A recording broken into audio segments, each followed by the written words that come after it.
Okay, thank you everybody for coming to Extreme Heat. I hope everybody had a good lunch. And as Derek said, we're going to try to make this session hopefully really engaging. So hopefully we'll keep you awake and on your toes this afternoon.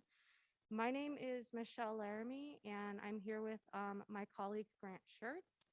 And we're going to present some of our recent work that we did in identifying extreme heat vulnerability in Southern Nevada.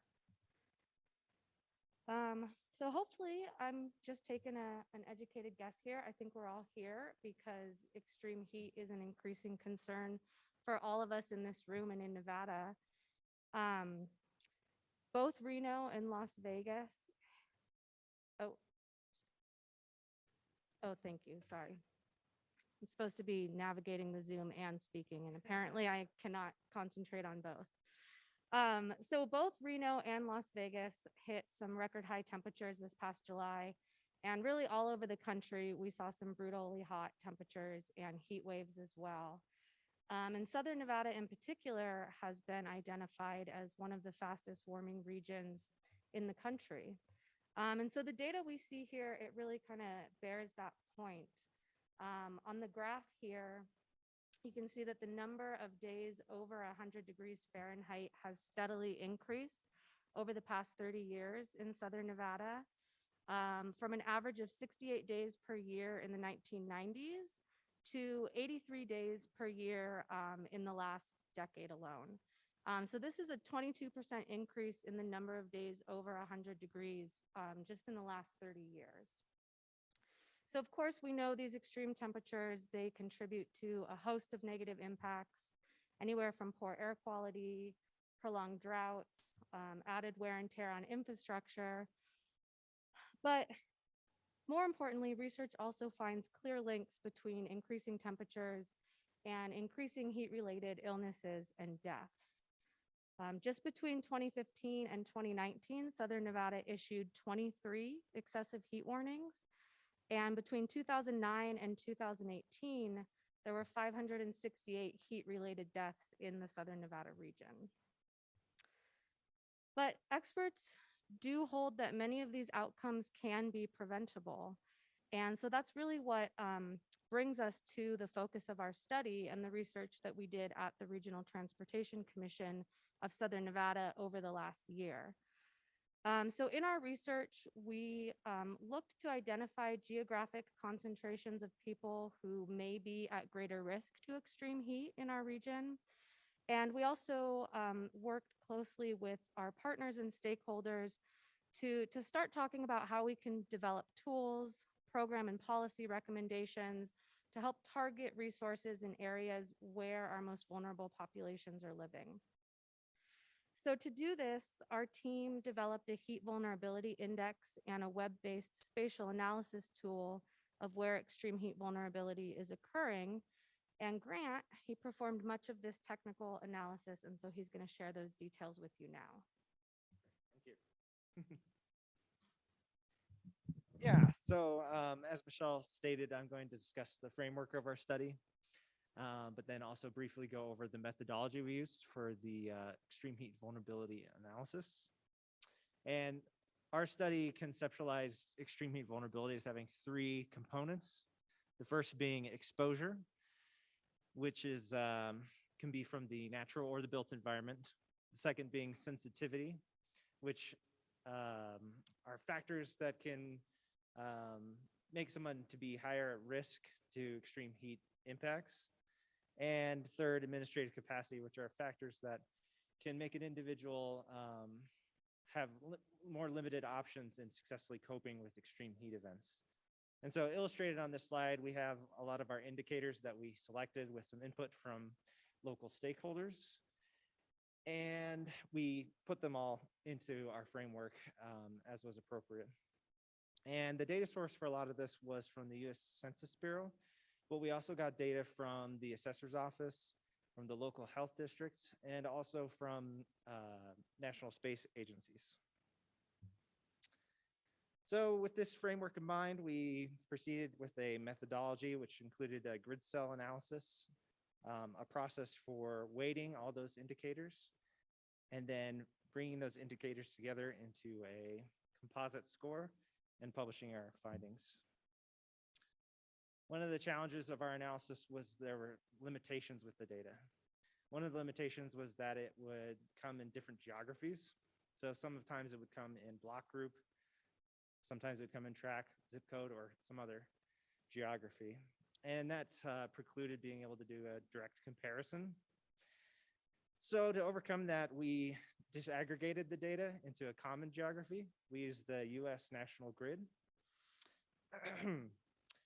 And this illustration here on this slide kind of shows a technique we use to try to improve those disaggregated estimates that we assigned to every cell. So one thing we did was we took in this example, the block group data, and we trimmed it to residential parcel area. And so it would make it so that when we did our proportional overlay with the grid cells, it's all about how much overlaps. And that would greatly impact what estimate we would end up assigning. We feel like it made it more realistic, was an improvement. One advantage of putting all of our indicators into this grid cell was that it made it really easy to do a forest-based regression. One of the reasons that we did that was that one of the outputs tells you which indicator is the best at making a prediction. And in this case, it was predicting rates of extreme health related health outcomes.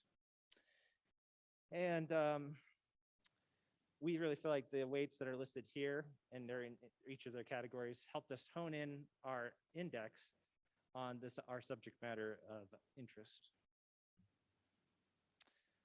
Finally, to get our final results, we scaled all the indicators to be able to remove their differences in units of measurements before bringing them together into weighted component scores.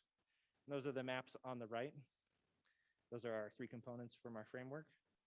And then finally, we would bring those 3 maps together into a combined composite score. And then you get this map here on the left, which shows the spatial distribution of those scores. And to give you a sense of the kind of characteristics that the highest scoring cells have, here we have mapped the top 1% of cells. And you can see that they're located in the urban core and on the east side of the Las Vegas Valley. And they also happen to be in older neighborhoods with older housing stock. And just with the natural lie of the Las Vegas Valley, they also happen to be in areas of lower elevation, which are prone to being a little bit warmer than more elevated places. In addition, of the about 100,000 residents, 80% of them were estimated to be people of color, and half of those would identify as Hispanic/Latino. And finally, 20% of them were estimated to be residents that live alone, which can be a factor for making somebody more at risk, and had a household income of $31,000. So that spatial analysis tool, it is available as a web-based map, which is now hosted on RTC's website. And so you can go into that map and start to really click through those different components and learn a little bit more about why residents in those areas may be experiencing, what may be contributing to their extreme heat vulnerabilities. And so as part of the study, we also developed some sample neighborhood profiles to help show how the spatial analysis tool can work to inform extreme heat mitigation in the region. So our neighborhood profile areas, they were chosen not only because they are areas with high extreme heat vulnerability, but also for their ability to show a range of conditions that may be contributing to these levels of extreme heat vulnerability. So in the 2 examples that you see here, we have the area in unincorporated Clark County on the left, which is one of the worst vulnerability scores in the region. It does have high heat component scores all of which are in the 90th percentile for exposure, adaptive capacity, and sensitivity. Whereas in the profile on the right in Henderson, this area really is largely driven by high scores in exposure and adaptive capacity. So knowing that there's different factors contributing to vulnerability in these areas, intuitively we know then that we'll likely need different strategies for addressing extreme heat events. So our final report does also provide a very brief overview of different strategies that might be appropriate for addressing extreme heat vulnerability. And each strategy is accompanied by an assessment of how well it may respond to each particular component of extreme heat vulnerability. Again, exposure, adaptive capacity, or sensitivity. So for example, strategies like installing cool infrastructure and shading structures really do well at addressing exposure factors. However, weatherization assistance programs probably better address factors related to adaptive capacity. And in the sensitivity category, we're probably looking at public outreach strategies such as public health campaigns that can better address those factors. So we do have a broad discussion of different types of strategies that can begin to address extreme heat vulnerability. So ultimately, we really hope that this analysis becomes a useful tool for helping not only ourselves, but also our partners in this work to inform what resources can be used and where we should be targeting our resources, and what strategies really could be considered most appropriate to address some of the vulnerabilities that our residents are experiencing. So that wraps up our first presentation, and Nancy Brune of the Gwynn Center is now going to give a little bit of information about some research she recently did as well.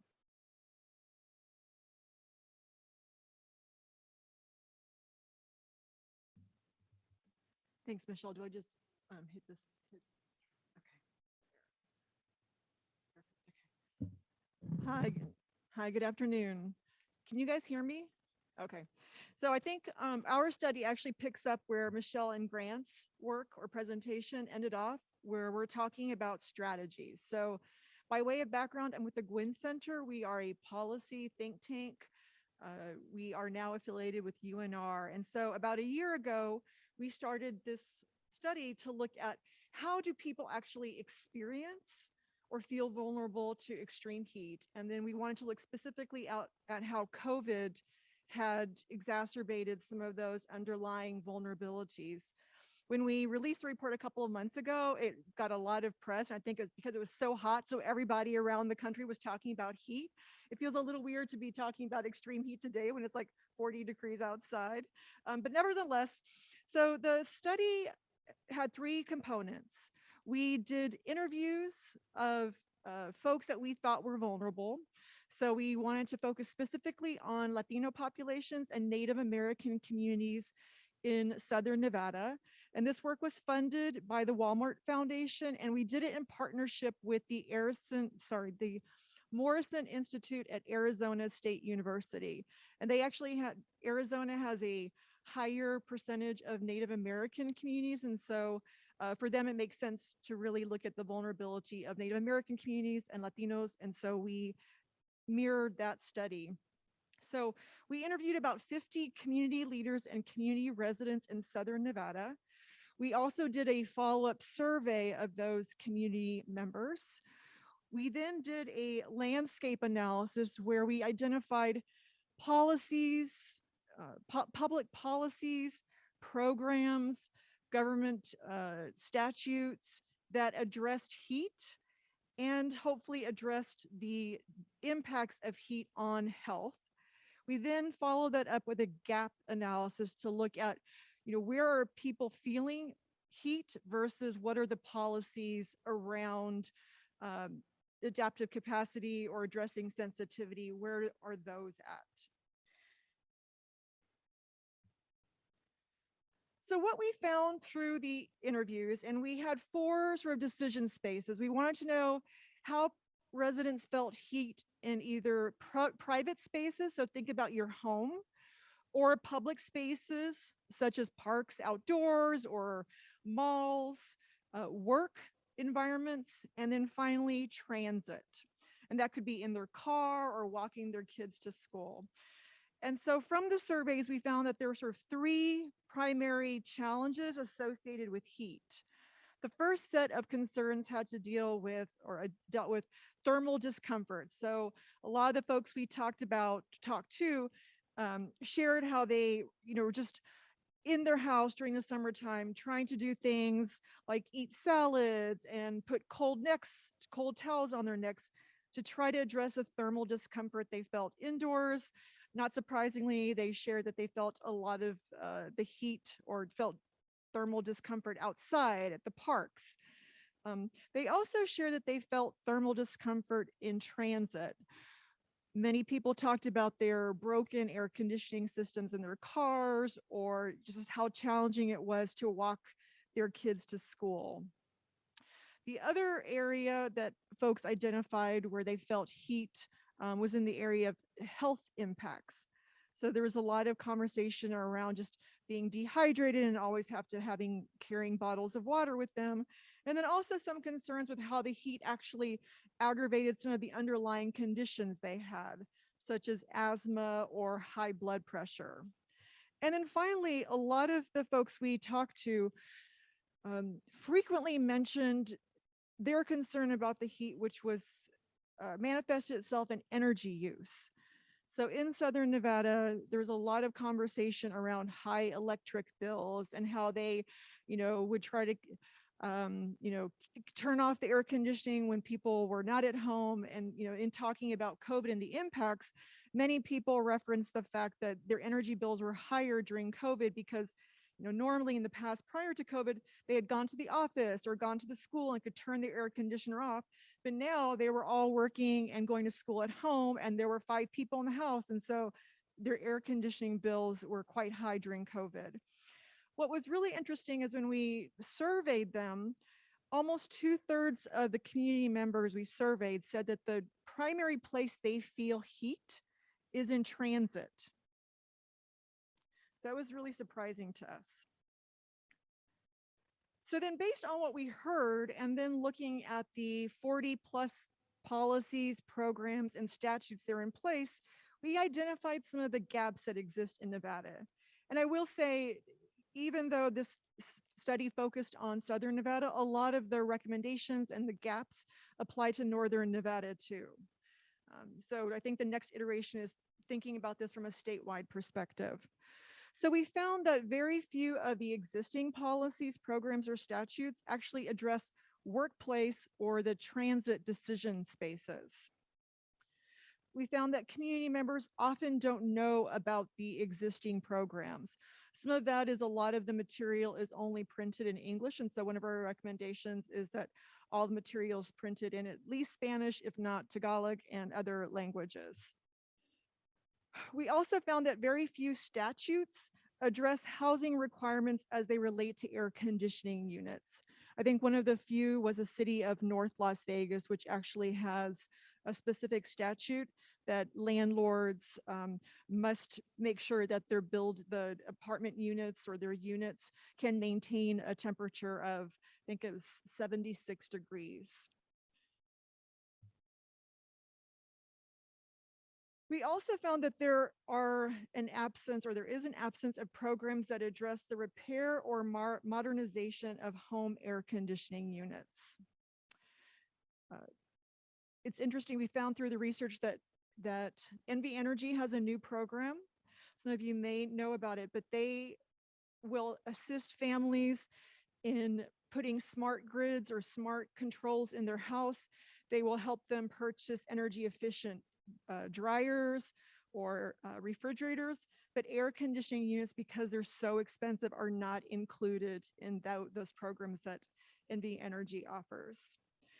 Finally, solar roof programs are limited to homes. They don't cover or include condos or townhomes or apartment units. And again, I do know that NV Energy has just started a program that does look at expanding solar roof programs. So that's the great news. So taking this information, after we identified the gaps, we came up with a series of strategies or recommendations. The first relates to sort of the category around information and education. And Michelle mentioned this in terms of addressing sensitivity through public outreach campaigns. So we would recommend that there's a central state website that actually contains information about extreme heat.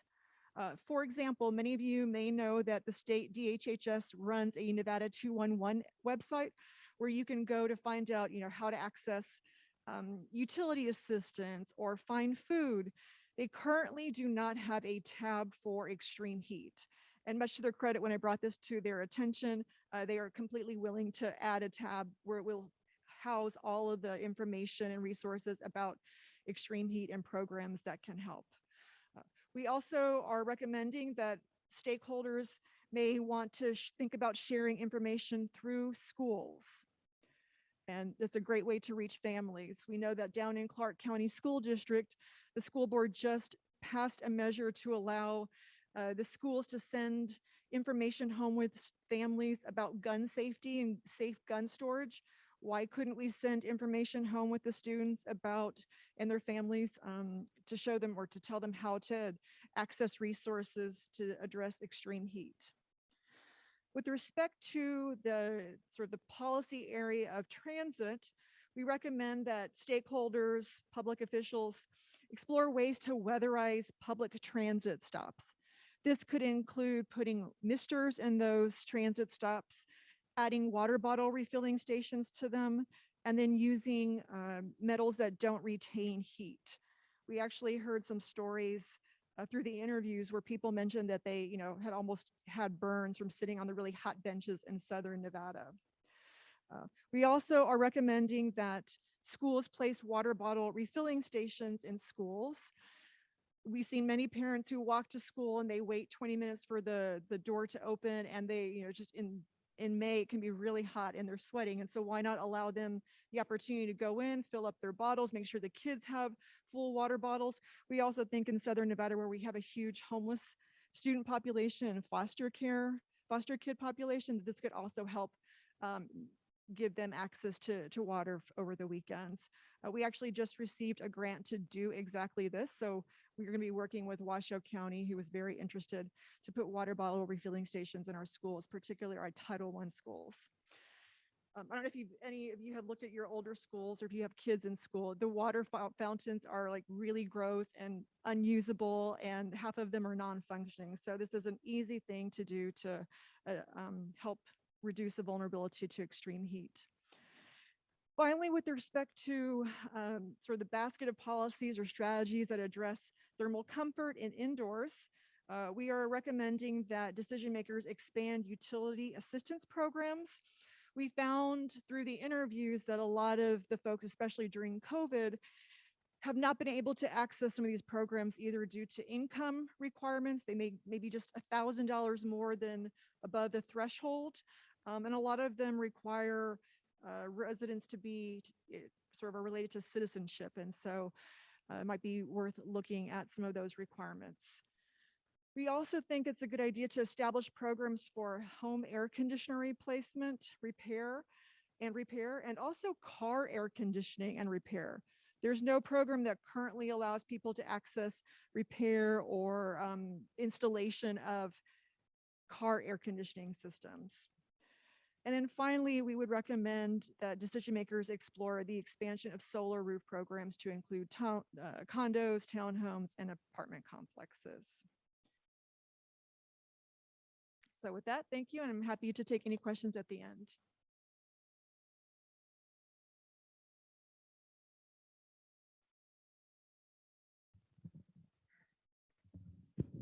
Hi, everybody. My name is Derek Koneckis. I'm an associate research professor with the Desert Research Institute. If you don't know DRI, it's one of our premier science centers in Nevada. So I am a policy person, but I work primarily with a lot of natural scientists and modelers. So I was asked to actually moderate this session. So I'm not going to present any research. I'm going to do a quick introduction to who I am, just so you know the perspective that I come from as we kind of take some of your questions and start talking about potential interventions that we can do. And then we're going to work in some questions that we're going to ping you on to see what you're interested in discussing. So what I'd like to do is a couple minutes of just introduction to me and how I'm going to moderate, and then we're going to open it up to the floor. So similar to Nancy, I'm from a policy perspective. That means I'm very broad and sweeping in how I'm looking at the problem. I'm looking at both the natural system, how it's likely to change over time. I'm looking at the human system. I'm looking at it very much as a dynamic system. So I'm looking at how people are interacting with the heat and the environment. Most of my work has been on climate adaptation. So long-term changes we're expected to see on the ground. I'm not a planner, but I'm somebody who works with planners a lot as we look at these long-term patterns. And I'm working on resilience in complex systems. I've started up a Las Vegas extreme heat working group, which is trying to bridge some of the natural sciences and the modelers with some of the practitioners on the ground as well. I've been operating as a subject material expert for the Department of Homeland Security's resilience infrastructure planning currently, and we have a couple white papers coming out soon. One is looking at how to deal with low capacity communities and long-term resilience planning. And then the second is the update to the National Infrastructure Plan, where we're trying to embed more significantly looking at long-term impacts and resilience. I've been in an advisory group with the Professional Education for American Society of Adaptation Professionals. So this is kind of that group of you folks who are active in the adaptation community. And then lots of other stuff as well, Thriving Earth and a couple other initiatives where we've been trying to connect the sciences directly to decision-making on the ground. So some of the challenges, you've heard some of them so far. There's still a big divide between the research that's happening in climate sciences and the application on the ground. And we have a lot of discussion of this at federal levels of how do we connect this information better. And there's some challenges we can talk through how to bridge that better. That has a lot to do with the culture of research versus the culture of practice, and how policy and natural science don't necessarily align very well in terms of their epistemologies, but we do have models to bridge that, but that's something we need to look very much more aggressively toward. Excuse me.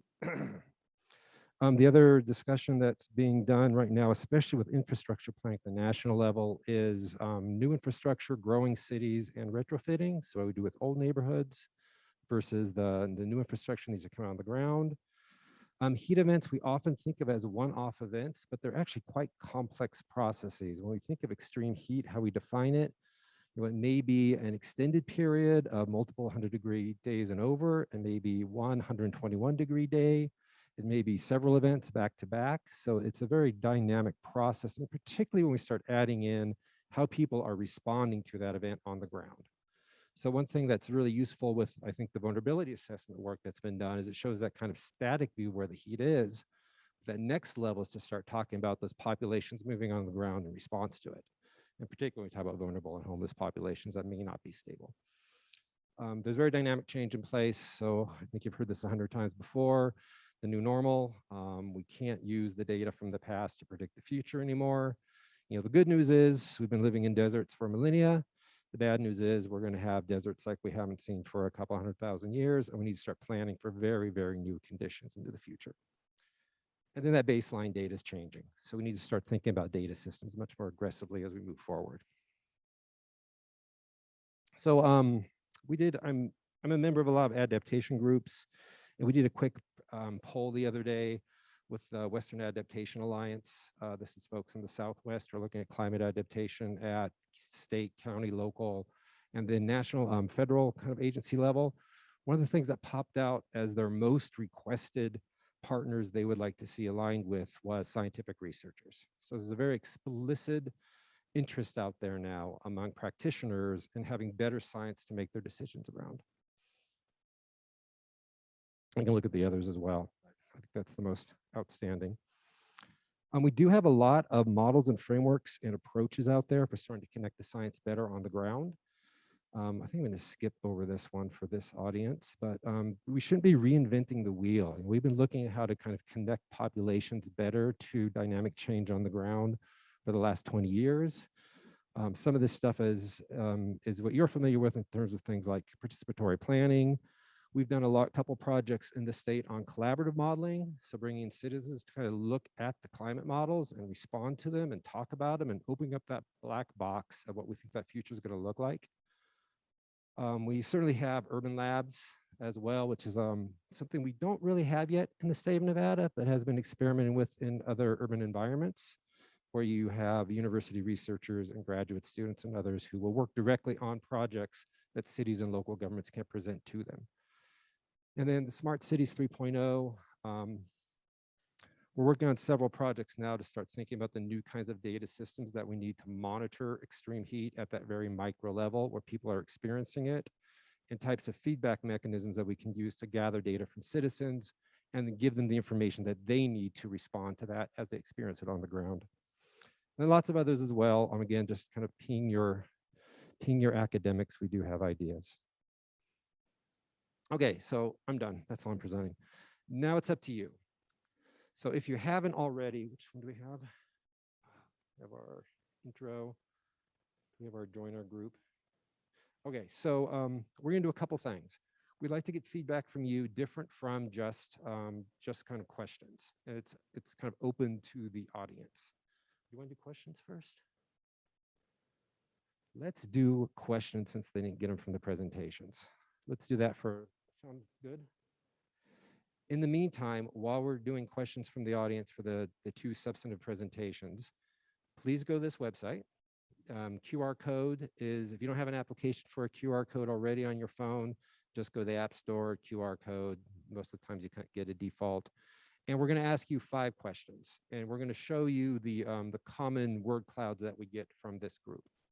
So fill this out while we're taking questions. And I'll walk the microphone around. So questions for our presenters, either on our heat vulnerability assessment and or Nancy's work.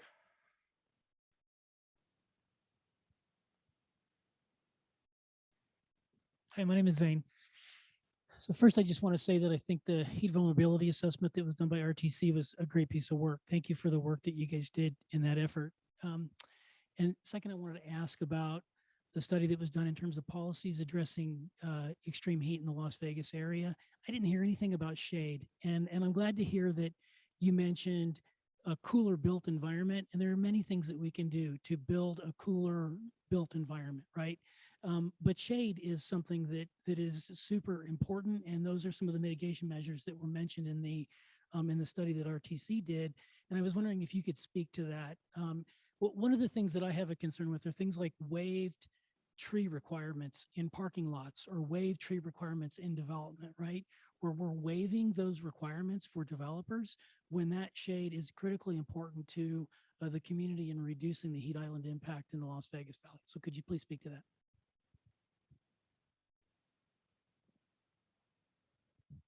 Thank you for the question. I will say in a previous presentation, I did actually have that up on the slide, so it must have fallen off somehow. In the report, we do mention the tree or expansion of the tree canopy and shade. I think one of my concerns is that, especially recently talking to some decision makers, is that that's where all they focus on. And there just has to be a conversation about other more significant measures. Just adding more trees or expanding the tree canopy is not enough to address this. And so it's a great, easy step, but sometimes I think we focus just on that. And I will say a lot of the existing plans that we look like from Southern Nevada sort of mention that. And so we're really trying to emphasize things that haven't already been discussed and identified in existing plans. So thank you for the question. I'll walk it to the other side, but we have a research project that's trying to look at built environment in combination with tree shade, in combination with wind corridors as well. So that's where we're trying to get some of the modeling science involved directly.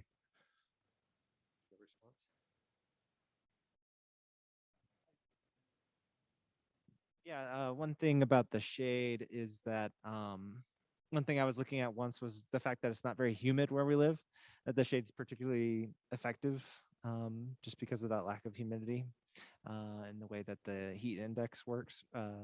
So it is one tool for our very hot home. And I'll just add, obviously being at the Regional Transportation Commission, I um, am not here to speak for our jurisdictions, but in a lot of our work, we've had these conversations with our local jurisdictions, and they are definitely prioritizing tree canopies and looking at ways to increase, that those types of landscapes in the city. So it's definitely something that is being discussed at the local level, and we just need to, get some more strategies on the ground for planting. There's another one over here, correct? Yes. Yeah, in the last presentation, you talked about how one of your policies being to increase roof solar systems. What is the basis for that? What's the objective for it? Is it shading or just making more power? Or can you talk about that?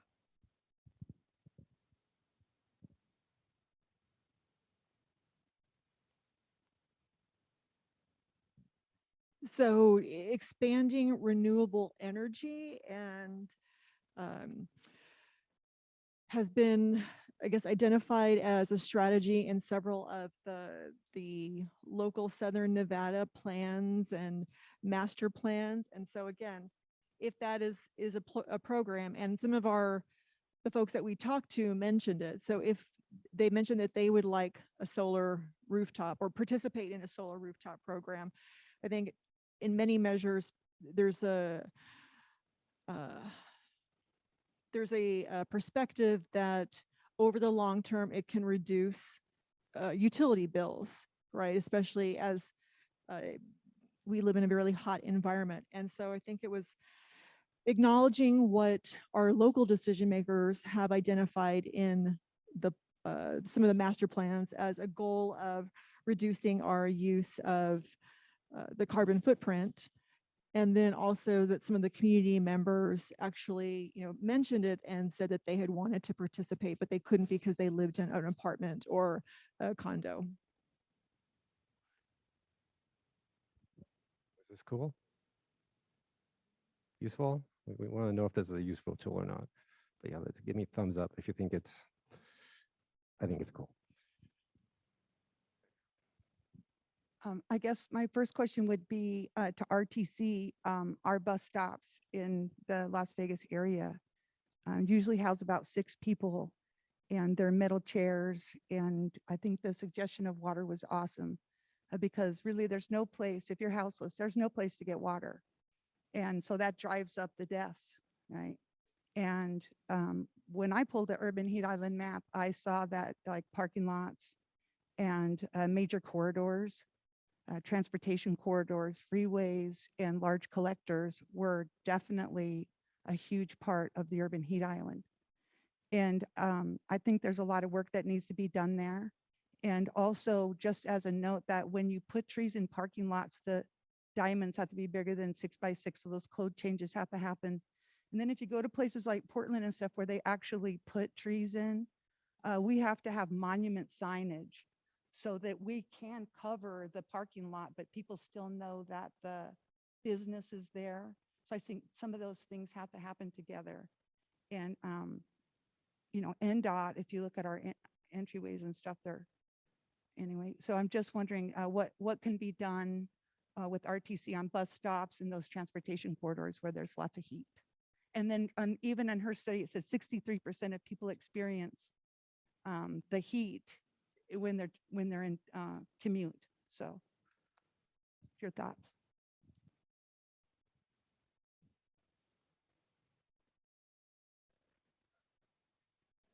There we go. Perfect. Hi, Nathan Goldberg. I'm also in addition to APH chapter president here, I am the manager of transit planning for the RTC. So I'm going to handle the bus stop question. A lot can be done. We're constantly looking at different improvements that we can make. I thought the Mr. Suggestion was interesting. I'm not sure how my maintenance department would feel about adding misters to them, but certainly the materials, the colors that they're painted, where they're placed. One of the big I'll say, issues that we have with the street trees is that they're planted in a way that then the bus comes along and hits the tree. So we're constantly cutting the brand new trees back so that they're not damaging the vehicles. So that to me is really an allocation of road width of the right of way, and putting those trees in the proper places, using the proper types of trees and canopies and purchasing them and planting them at a proper size.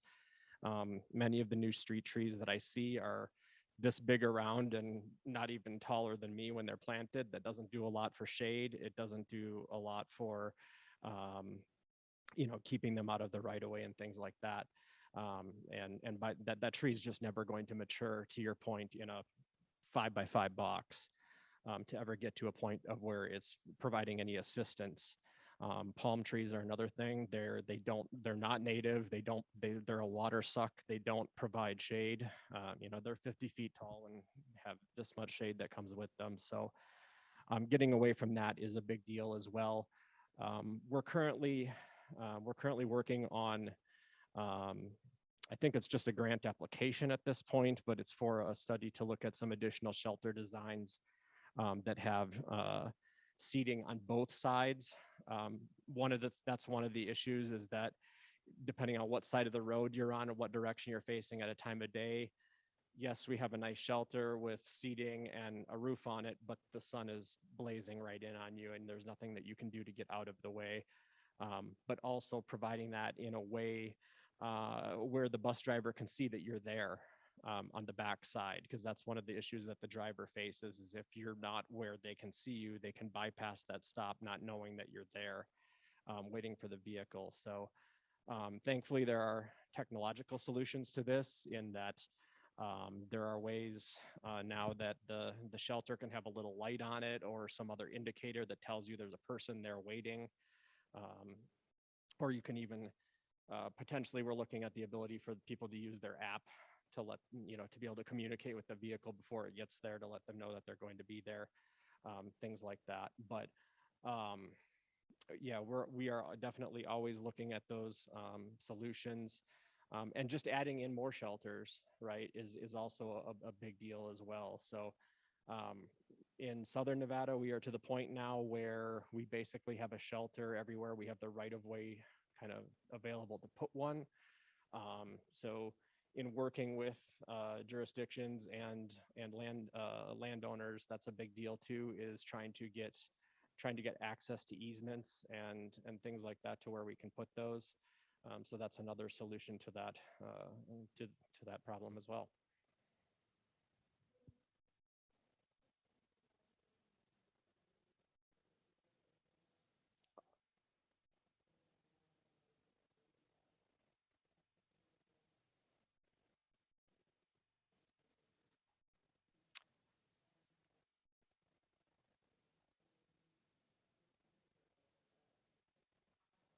Yeah, I have seen that. I want to say there was some mention of that in the Southern Nevada Strong plan or in some other plan or study that we've done. I don't know that there has been any push towards implementation on that, unless any of the jurisdictions are jumping in that direction, but not that I'm aware of.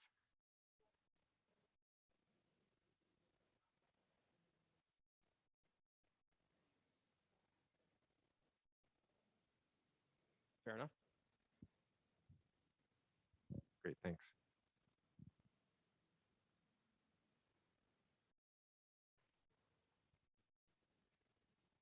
I'm thinking of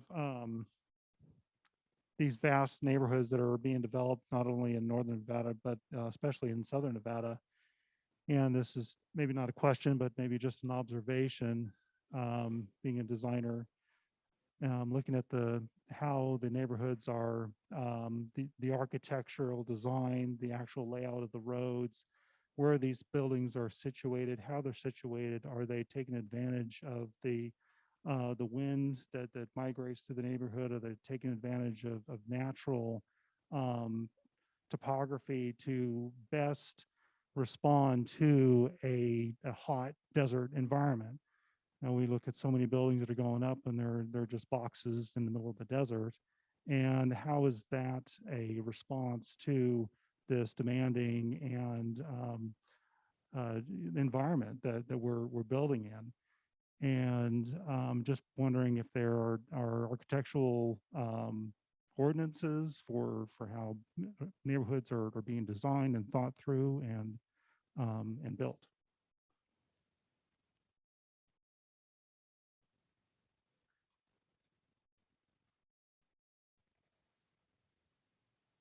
Anybody want to tackle that?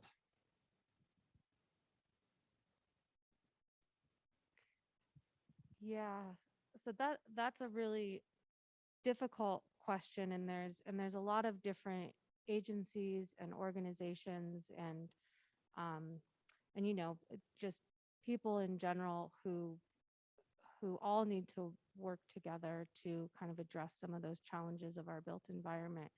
So it's unfortunately I don't really have a great answer for you other than again, at RTC, we try to work really closely with our local partners, not only our local governments and jurisdictions, but other organizations in that space, with the water authority and all of the actors who potentially have some responsibility for the built environment. And so we are constantly talking with each other and talking about ideas and sharing research. And that's really one of the big goals of Southern Nevada Strong and the regional planning team at RTC is to keep moving those conversations forward and to keep thinking about those challenges together. But it is, changing the built environment is a slow process and it's a difficult process. And so we're all just kind of in it together and working on it, and everybody is doing their best behind the scenes to slowly start making those changes happen. Nancy, do you have anything you want to report out from what you found? I would also just say from the scientific perspective, we don't have a lot of micro models on wind corridors that you could actually jump to use. So that's emerging work. There's one in the back or two. I saw this hand first. Thanks. Building off a question I heard over here, I read recently where the experiment that Los Angeles is doing, painting the streets white, is resulting in a 10 to 25% reduction in the temperature of the asphalt in those areas. And considering that an average residential neighborhood is somewhere between 15 and 20% asphalt, that might be something you guys seriously look at. And just an observation, I was in Pomona recently and at a large shopping center, and they had solar panels over the parking lot that you could drive under, and they were charging $1 to park in the shade. And when I went there, it was a hot day and all the shady spots had been taken. So the shopping center was making electricity and charging extra to park in the shade. Response, or let me get another question and then you can respond to either of those since I'm walking a lot.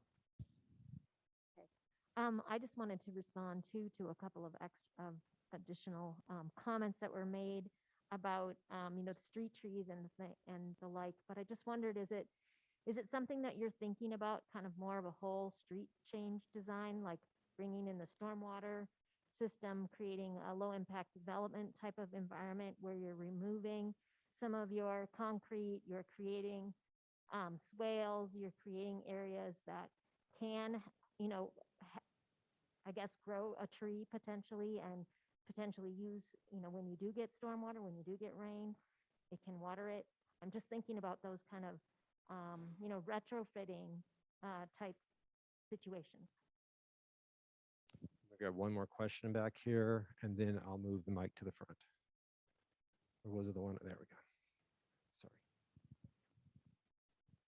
Sorry. Hi. Do you guys have a definition of extreme heat? I missed that if it was presented. Is there a definition? I mean, I'd like to know in Northern Nevada if we are an extreme heat environment. Then I have a follow-up question.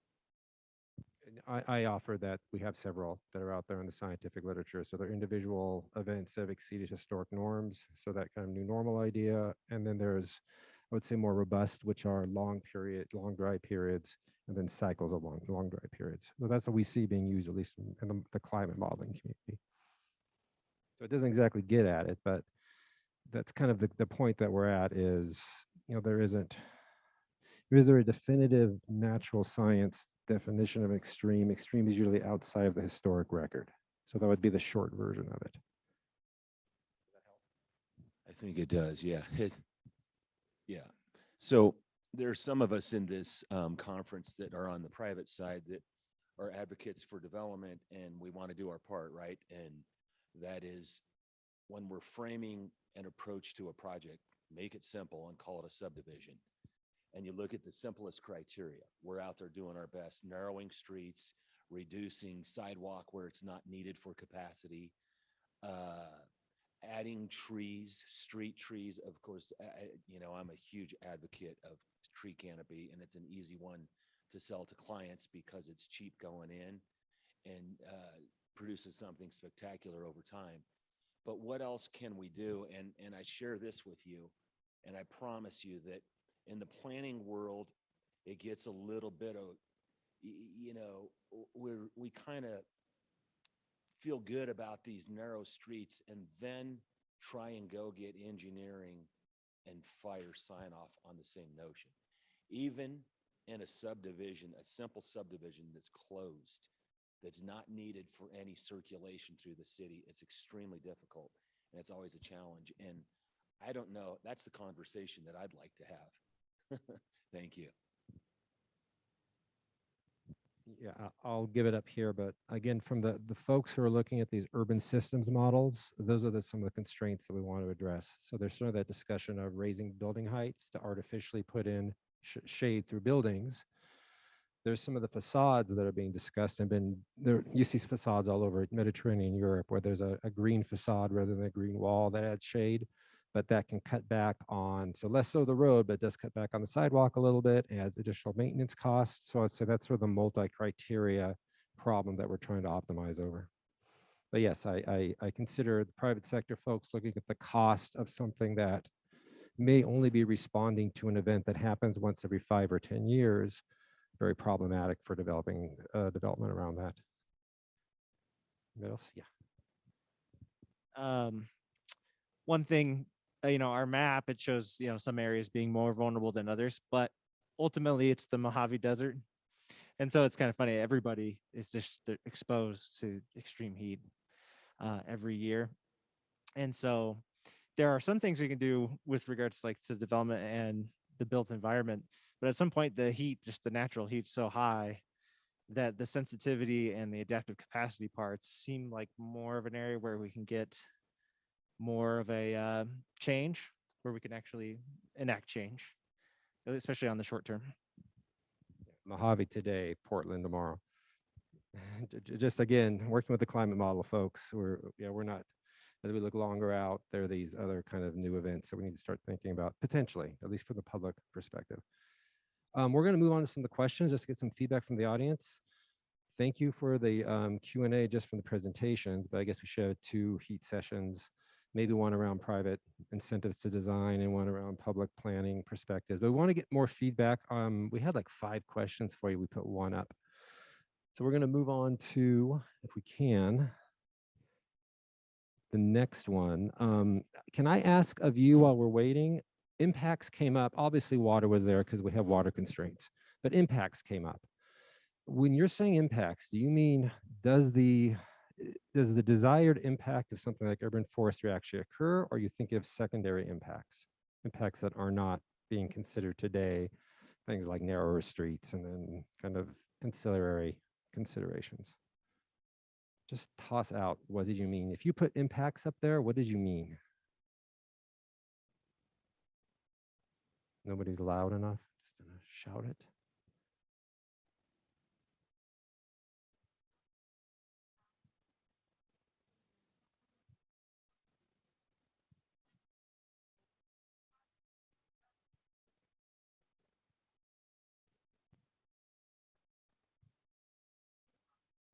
Okay. So more that complex system interaction. If we do one intervention, it has these reverberating effects that we may or may not be including. Okay, thanks. Just 'cause I'm researching this as the process, so that's interesting to me. I'm going to throw up the second question, if you don't mind. We can consider Whoops. As I learn how to use the software.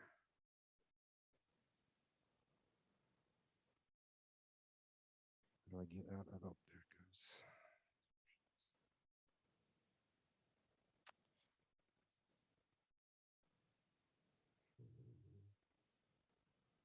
What are you thinking here? Go back to the next question. So good up to now. All right, so we'd like to just collect from you what types of activities have you tried and what are you interested in seeing? So talk about actual interventions and things on the ground. So it should be, whoops, I didn't put up the, there you go.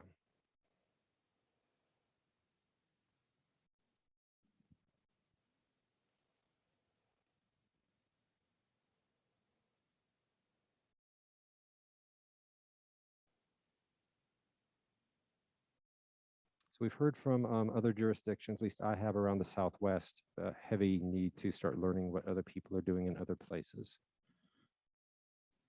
Again, both to understand the impacts they didn't see, as well as to learn from things that have already gone on the ground, so I don't have to repeat mistakes.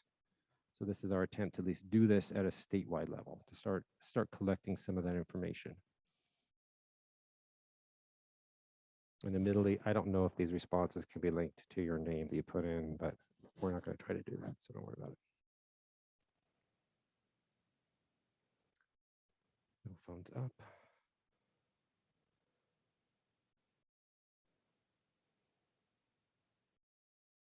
If anybody needs me to go back, just let me know.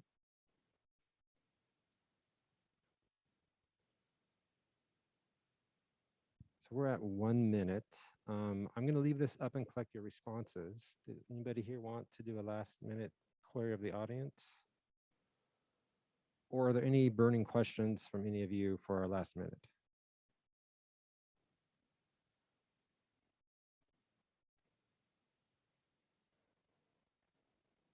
So again, solar panels for extreme heat. Is this for shade? Or is this just for, or is this really to, I mean, we don't have the brownout problems at the intensity California does, but one of the compound events we have with extreme heat events is it's usually a drought, a wildfire, apparently pandemics and brownouts simultaneously occurring.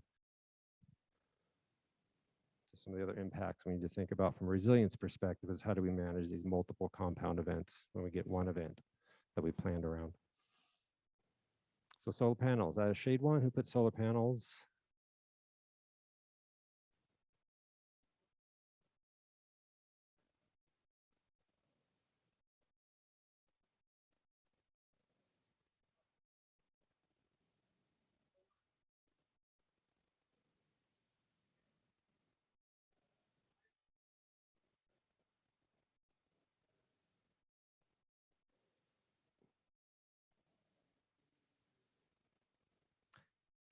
I don't know if we have a power grid system person in the room, but I know the energy utilities like economies of scale a lot.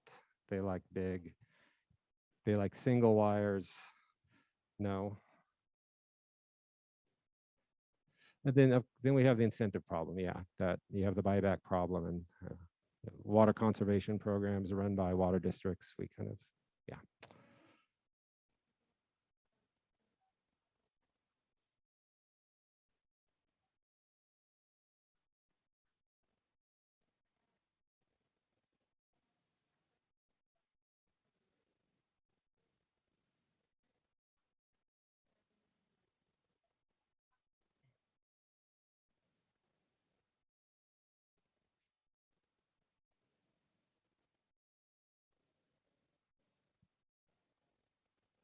Redundancy or secondary sources. So yeah. Anyway, how do we, you're kind of leading, how do you want to end off? Do we have other questions? Do you want to, so we did suggest at some point that we can send an email or list around so people who are interested in extreme heat management and this discussion and continuing it, at least we'll have each other's emails based on that first query that we gave you. So we are trying to find a working group where these can kind of be discussed. I'll take that and then I'll let you all close out.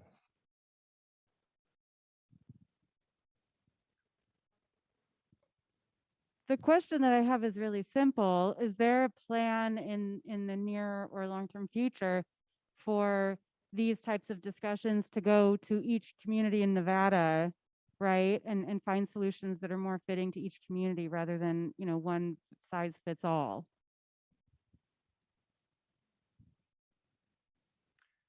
So we're putting together a proposal to do that right now. We have to get it funded. But if there's anybody here representing rural communities, please pull me to the side and talk to me. We're looking for some partners on a proposal right now.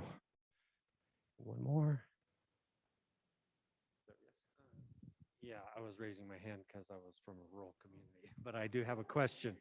Down in southern Nevada, obviously you have a problem with water, but you're also coming up against a problem where trees would be a solution. How are you balancing the two demands, and what has the conversation been like? We're doing research on it, but in the meantime, the practical application side. Yeah, I think that the Southern Nevada Water Authority, they're on the job right now. They're